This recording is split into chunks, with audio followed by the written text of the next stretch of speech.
भाई, अरे तुम्ही सगळे इथं? लालाच कोण आलं होतं? आम्हाला ऐकण्यात आलं तू घरी होतोय. काय प्रॉब्लेम आहे आम्हाला सांग ना. कोणत्या तोंडानं सांगू तुम्हाला? घरातल्या अडचणी, पप्पा आजारी, कामाच्या नादात एवढं व्यस्त झालो ना 6 महिने, तर तुम्हाला भेटायचं लांब, साधं कॉल पण नाही करू शकलो. मग काय तोंड घेऊन येऊ तुमच्याकडे आणि कशा अडचणी सांगू माझ्या? भेटणे झाली म्हणून का आपली मित्रता संपली का? चल सांग, काय अडचण आहे तुझी? बाई पप्पाचा आजार एवढा वाढलाय, डॉक्टरांनी ऑपरेशन सांगितलंय. ऑपरेशनला 5 लाख रुपयाची गरज आहे. 2 लाख रुपयाची व्यवस्था ती मी इकून तिकून केली आहे, पण 3 लाख रुपये होतच नाहीये, म्हणून घर विक्री काढलाय. अरे भाई, आता 3 लाखाची नाही 2 लाखाची जरूरत आहे, कारण की माझ्या ड्रीम बाईक साठी मी 1 लाख रुपये जमा करून ठेवले.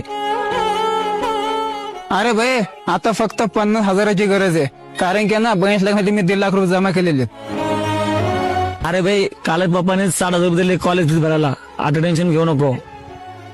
भाई मी तुमचे हे उपकार कसे फेडले यार.